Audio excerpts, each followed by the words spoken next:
이제 다 같이 기도하심으로 오늘 새벽 기도를 시작하겠습니다. 하나님 아버지, 지난밤에도 우리에게 평강을 주시고 오늘은 새날과 새 소망을 주셔서 이렇게 새벽을 깨우며 기도할 수 있게 인도하심을 감사합니다. 하나님이 주신 이 소중한 하루를 주님 앞에서 시작하려고 하오니 오늘 우리 모두에게 이 아침에 말씀하여 주시고 오늘 살아갈 길이 하나님의 말씀 가운데 인도하심을 받을 수 있도록 은총을 베풀어 주시옵소서. 예수님 이름으로 기도하옵나이다. 아멘. 오늘 우리에게 주신 하나님의 말씀은 사도행전 13장 13절부터 41절까지 말씀입니다. 그런데 제가 봉독하기는 13장 13절부터 16절까지 그리고 마지막에 있는 말씀 함께 봉독합니다. 13절 바울과 및 동행하는 사람들이 바보에서 배 타고 밤빌리아에 있는 버가에 이르니 요한은 그들에게서 떠나 예루살렘으로 돌아가고 그들은 버가에서 더 나아가 비스디아 안디옥에 이르러 안식일에 회당에 들어가 앉으니라. 율법과 선지자의 글을 읽은 후에 회당장들이 사람을 보내어 물어 이르되 형제들아 만일 백성을 권할 말이 있거든 말하라 하니 바울이 일어나 손짓하며 말하되 이스라엘 사람들과 및 하나님을 경외하는 사람들아 들어라. 그 다음부터는 바울이 전한 복음 설교 내용 원고입니다. 그 결론만 한번 봉독합니다. 38절부터 40절 그러므로 형제들아 너희가 알 것은 이 사람을 힘입어 죄 사함을 너희에게 전하는 이것이며 또 모세의 율법으로 너희가 의롭다 하심을 얻지 못하던 모든 일에도 이 사람을 힘입어 믿는 자마다 의롭다 하심을 얻는 이것이라. 그런즉 너희는 선지자들을 통하여 말씀하신 것이 너희에게 미칠까 삼가라. 아멘. 오늘 우리가 읽은 이 사도행전 13장 말씀은 13장, 14장 이 포함해서 흔히 사도 바울의 1차 전도 여행, 1차 선교 여행이라고 그렇게 설명들을 하죠. 우리가 여행을 갈 때 어디를 거쳐 어디로 가는지 그 경유지, 장소가 중요하잖아요. 그처럼 선교 여행도 마찬가지입니다. 어떤 지역에서 어떤 하나님의 역사, 어떤 하나님의 일이 있었는지를 소개하는 형식으로 오늘 말씀도 그렇게 진행이 되고 있죠. 말씀드린 바와 같이 첫 번째 선교 여행 도착지는 섬이었습니다. 키프로스, 구브로라고 되어 있죠. 영어로 사이프러스라고 하는 섬인데요. 그 섬에서도 전부 다가 아니라 도착지라고 할 수 있는 살라미 그리고 출구라고 할 수 있는 바보 두 곳을 중심으로 선교를 마친 후에 이제 섬을 떠나 바다 지중해 바다 건너편에 있는 육지에 도착하게 되는데 그곳이 오늘 소개하고 있는 버가라는 곳입니다. 버가는 밤빌리아라고 하는 넓은 땅, 넓은 지역에 있는 한 도시인데요. 해변에서 약 10km 정도 떨어져 있는 곳입니다. 도시 이름의 뜻이 망대 요새라 하는 그런 뜻이 있기도 하죠. 지금 터키, 요즘으로 말하면 터키 중남부 지역에 있는 곳입니다.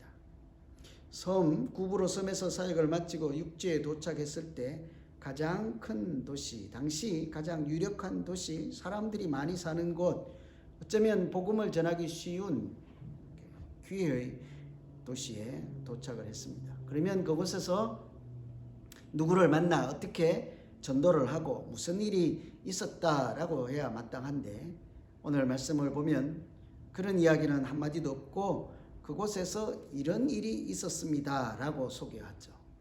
그곳에 있었던 특별한 일 13절 바울과 및 동행하는 사람들이 바보에서 배 타고 밤빌리아에 있는 버가에 이르니 요한은 그들에게서 떠나 예루살렘으로 돌아갔다. 같이 복음을 전하던 요한, 마가의 다락방이라고 하잖아요. 마가 요한이 집으로 돌아갔다. 예루살렘으로 되돌아갔다는 거예요. 밤빌리아의 버가에 이르러 하나님의 역사, 이런 사람이 치유를 받았습니다. 이런 사람이 하나님의 이름을 부르며 구원을 받았습니다. 그런 이야기가 아니고 마가가 돌아갔다. 아마 별일이 아니고 중요한 얘기가 아니면 무의미한 것이면 소개하지 않았을 것입니다. 왜 이런 이야기를 할까요? 이 복음을 전한 사람들은 마가나 바나바나 사도 바울이나 모두 하나님의 보냄을 받고 사명을 위해서 함께 파송받고 온 사람들이죠. 그런데 중간에 포기하고 예루살렘으로 되돌아갔다고 이렇게 말을 하고 있습니다. 왜 돌아갔는지에 대한 언급은 설명은 전혀 되어 있지 않습니다. 학자들마다 그래서 추정을 해서 이런 분석을 하고 이런 설명들을 하지만 어디까지나 그것은 추정일 뿐이죠. 그래서 우리가 추정에 집중할 것이 아니라 돌아간 것이 무슨 의미가 있을까, 또 돌아간 것보다 더 중요한 것은 없을까, 이런 차원에서 한번 보면요, 마가가 돌아간 것보다 더 중요한 것이 하나 있습니다. 남은 사람들이 그 다음에 어떻게 했는가 하는 거죠. 남은 사람들이 사명을 포기하지 않고 여전히 계속해서 복음을 전했다 하는 것을 우리가 눈여겨볼 수 있습니다. 14절에 보시면 그들은 버가에서 더 나아가, 저는 이 더 나아가라 하는 말씀이 크게 들려와요. 그들은 버가에서 더 나아가 비시디아 안디옥에 이르러 안식일에 회당에 들어가 앉으니라. 어떤 사람은 사명을 받고 중도에 포기했지만 하나님의 복음은 중단이 없습니다. 이런 말씀을 우리에게 전해주고 있는 것 아니겠어요? 여기서 한 가지 짚고 갈 것은 이렇게 혼돈하지 않기 위해서요. 여기 보면 버가를 지나서 비시디아 안디옥에 갔다라고 하는데요. 이 안디옥은 원래 이분들이, 이 선교사님들이 파송을 받은 곳이잖아요. 안디옥. 그래서 오늘 등장하는 비시디아 안디옥하고 구별하기 위해서 파송했던 복음의 전초기지인 출발했던 장소 안디옥을 시리아 안디옥, 수리아 안디옥, 이곳은 예루살렘 유대 땅과 같은 곳에 있는 안디옥이죠. 그런데 오늘 등장하는 비시디아 안디옥은 출발했던 예루살렘 유대 땅에서 보면 바다 건너 반대편에 있는 곳이라 할 수 있죠. 그래서 이것은 비시디아에 있는 안디옥이라는 말이에요. 안디옥이 여러 개 있는 것은 안티오쿠스라고 하는 황제의 이름을 따라 지은 도시라는 말이잖아요. 안티오쿠스. 그래서 안디옥, 안디오케이아, 이런 도시입니다. 어쨌든 버가에서 이런 멀리 있는 안디옥, 비시디아 안디옥까지 가려면요 130마일 정도 되니까 차로는 서너 시간 가야 하죠. 걸어가기는 쉽지 않은 곳입니다. 더구나 그냥 먼 곳이 아니라 산맥을 하나 넘어가야 하는 곳이에요. 타우르스 산맥. 그것도 그냥 보통 산맥이 아니라 역사 기록에 따르면 강도의 소굴, 산적의 소굴이라고 하는 큰 산을 넘어가야 하니까요. 그래서 사람들이 추정하기를 마가 요한이 집으로 돌아간 것은 이 산맥을 넘을, 산적을 뚫고 지나갈 강도를 넘어갈 용기가 나지 않아서 포기했다, 이렇게 설명하는 사람들도 있기도 합니다. 그러나 추정에 지나지 않아서 우리는 잘 알 수 없지만요, 중요한 것은 복음이라고 하는 것이 이런 강도가 막을 수 없고 산적이 막을 수 없고 산맥이 막을 수 없다는 거죠. 자신의 생명, 재산을 다 걸고 이 산맥을 넘어서까지 멀리 있는 비시디아 안디옥까지 하나님께서 그들을 보내시고 그들이 순종하여 그곳에서 복음을 포기하지 않고 전했다 하는 이야기를 우리가 마음에 새겨볼 필요가 있겠습니다. 왜 그럴까요? 이 복음에는 하나님의 사랑이 있기 때문이에요. 여러분 다 아시는 대로 요한복음 말씀 잘 기억하시죠? 하나님이 세상을 이처럼 사랑하사 독생자를 주셨다 할 때요, 독생자 예수보다 먼저는 하나님의 사랑 아닙니까? 하나님이 사랑이 복음보다 먼저예요. 하나님의 사랑이 복음의 기초이지요. 그래서 복음을 전하는 것은 하나님의 사랑을 전하는 것이라 할 수 있죠. 멀리 가서 오늘 말씀 읽은 것의 앞부분을 가지고 우리가 기도를 한다면 이렇게 기도해야 되지 않겠어요? 하나님, 우리가 때로 사역을 하다가 싸울지라도, 갈등이 있을지라도, 또는 중간에 누가 포기하는 사람이 있을지라도 이것이 하나님의 사랑을 전하고 하나님이 주신 사명인 것을 잊어먹지 않고 끝까지 더 나아갈 수 있도록, 복음의 진보가 있도록 주님 우리를 붙잡아 주시고 여전히 하나님의 사랑을 끝까지 전하는 사람 되게 해 주십시오. 이렇게 기도해야 되지 않겠습니까? 어떤 일이 있어서, 어떤 장벽, 어떤 장애물이 있어서 오늘 우리가 믿음의 사람으로 살아가는 것이 막힘이 있습니까?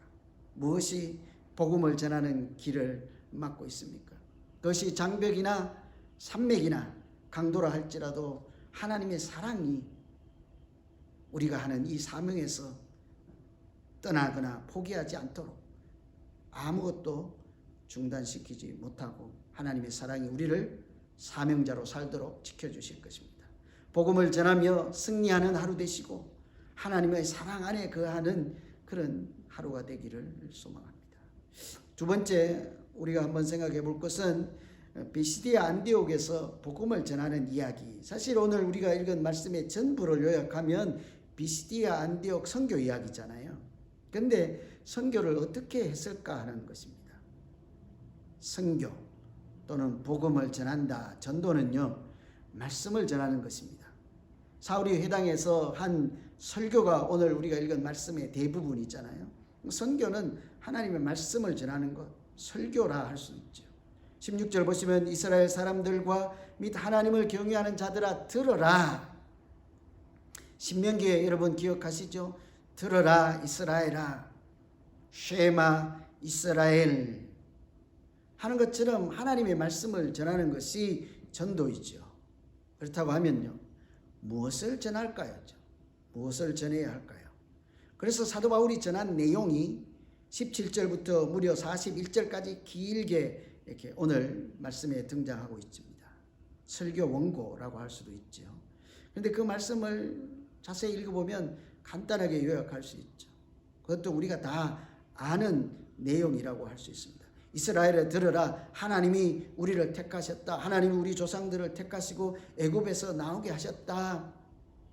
성경에 있는 이야기 다 우리도 다 아는 이야기, 평범한 이야기라고 할 수 있죠. 몇 번이나 읽고 들었던 이야기. 그런 걸 보면요, 우리가 복음을 전할 때 용기를 낼 필요가 있습니다. 특히 말씀을 전할 때 새로운 것이나 특이한 것이나 신령한 것을 전하려고 애를 쓸 필요가 없다는 거죠. 무엇만 전하면 됩니까? 하나님이 하셨다 하는 이야기를 해야 되는 거예요. 바울이 오늘 하나님이 하셨다, 택하시고 보내시고 약속하시고 그 약속을 지키셨습니다. 이 말씀을 전하는 것이 복음을 전하는 거예요. 그래서 오늘 또 혹시 복음을 전하는 일이 있거든 용기를 내시고요, 하나님이 하셨다 이렇게 할 수만 있기만 하면 되는 것 아니겠어요? 그렇다고 하면 하나님이 하신 일 중에 꼭 빼놓지 말아야 하는 것이 있을까 하는 겁니다. 있지요. 그것을 복음의 핵심이라고 하지 않습니까?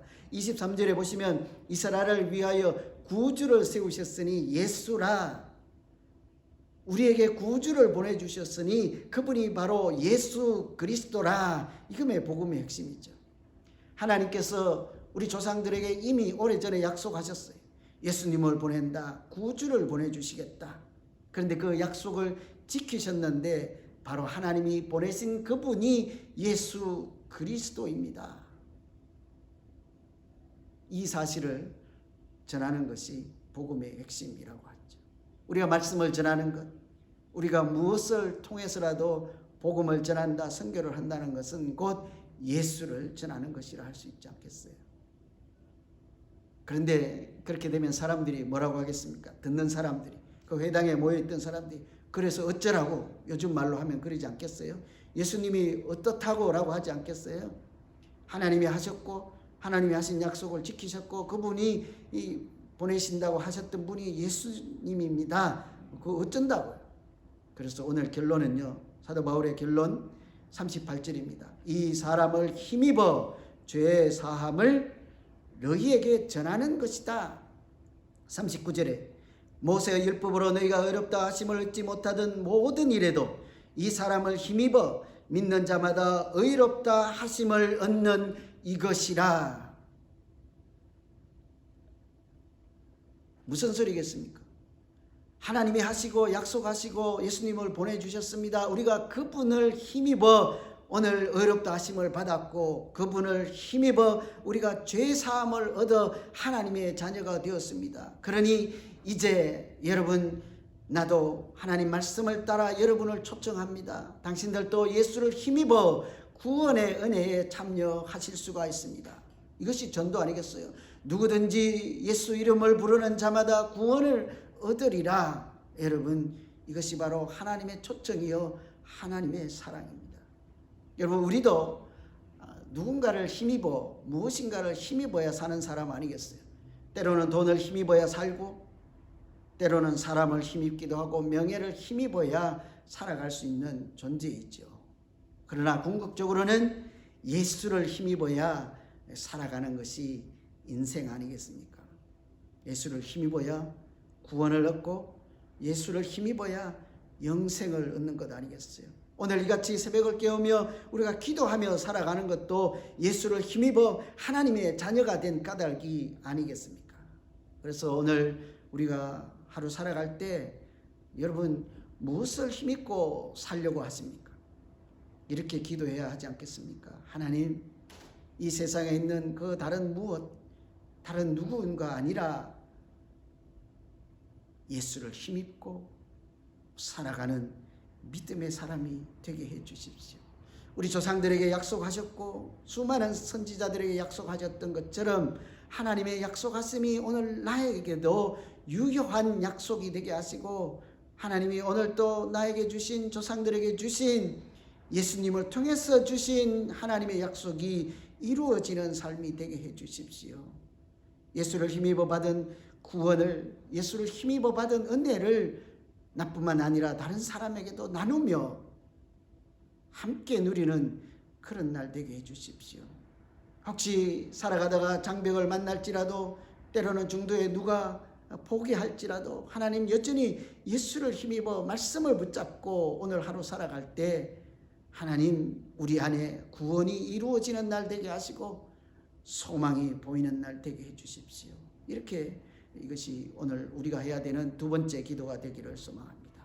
오늘은 이처럼 비스디아 안디옥에서 있었던 하나님의 선교 바울의 전도 이야기를 나누었습니다. 이제 각자에게 주신 말씀이 있을 것입니다. 제가 전하긴 했지만 각 심령에 하나님이 세미한 소리로 이렇게 들려주시는 하나님 말씀이 각자에게 있을 것입니다. 그 말씀을 붙잡고 이제 기도하려고 합니다. 어떤 분들은 하나님 내가 여기서 지금 장벽을 만나 주저하고 있습니다. 포기하고 앉아 있습니다. 앞으로 더 나아갈 수 있는 용기, 은혜를 주십시오. 어떤 분들은 하나님 내가 다른 것을 힘입어 살고자 애를 씁니다. 하나님 오늘 말씀을 따라 예수를 힘입어 나에게 주신 구원을 다시 찾게 하시고 누리게 하시고 뿐만 아니라 나누게 해 주십시오. 사람들에게 내가 아는 이야기, 내가 만난 하나님 이야기, 하나님이 하셨다 하는 이야기를 나눌 때마다 하나님 그곳에 만남 가운데 하나님의 역사가 나타나게 하시고 아름다운 하나님 나라가 세워지게 해주십시오. 무엇이든지 오늘 말씀 붙잡고 우리 같이 한번 기도합니다. 각자를 위해서 우리 가정에서 기도하시기를 부탁드립니다. 기도합시다. 하나님 아버지, 오늘은 비시디아 안디옥에서 사도 바울을 통해서 하신 하나님의 선교, 하나님의 역사를 함께 나누었습니다. 때로는 장막이 가로막고 산맥이 가로막고 도적이 가로막고 있을지라도 하나님의 복음이 더 나아가 앞으로 전진하는 것을 보았습니다. 행여 오늘 산맥을 만나고 일상에서 강도를 만날지라도 하나님 믿음으로 살아가는 이 삶이 중단되지 않게 하시고 하나님을 아버지라 부르는 일이 중단되지 않도록 은혜 베풀어 주시옵소서. 예수를 힘입어 살기를 소망합니다. 세상의 많은 것들을 붙잡고 여태까지 살아가는 실수를 할 수고 있었습니다. 하나님 아버지, 오늘 이제 말씀을 다시 마음에 새깁니다. 물질을 붙잡지 않게 하시고 인맥을 붙잡고 명예를 붙잡고 그것이 나의 전부라 하지 않게 하여 주시고 오직 나의 주인 되신 하나님, 나의 주신 예수 그리스도를 붙잡고 예수를 힘입어 하나님 오늘 또 복음을 전하는 사람으로 살아내기에 부족함이 없게 하여 주시옵소서. 하나님, 이 은혜가 나를 통해서 산맥을 넘어가게 하시고 강을 건너가게 하시고 하나님의 사랑이 하나님 나를 통해서 이 바다를 건너가게 하여서 하나님 땅끝까지 하나님 나라가 세워지는 아름다운 일에 이 연약한 자가 쓰임받게 하여 주시옵소서. 오늘 이제 각자에게 주신 말씀 붙잡고 개인적으로 하나님의 은혜의 보좌 앞에 나아가려고 합니다. 하나님, 하늘에 계신 하나님께서 땅에 앉아있는 우리의 이 연약함을 불쌍히 여겨 주시고 작은 소리까지 심령의 소리를 들어 응답하여 주시옵소서. 구하기도 전에 우리 형편을 다 아시는 하나님, 구한 것보다 더 좋은 것으로 주시는 하나님의 은혜가 오늘 각자의 기도 가운데 충만케 하여 주시옵소서. 예수님 이름으로 기도하옵나이다. 이제 각자 계속해서 삶의 현장에서 기도하시겠습니다.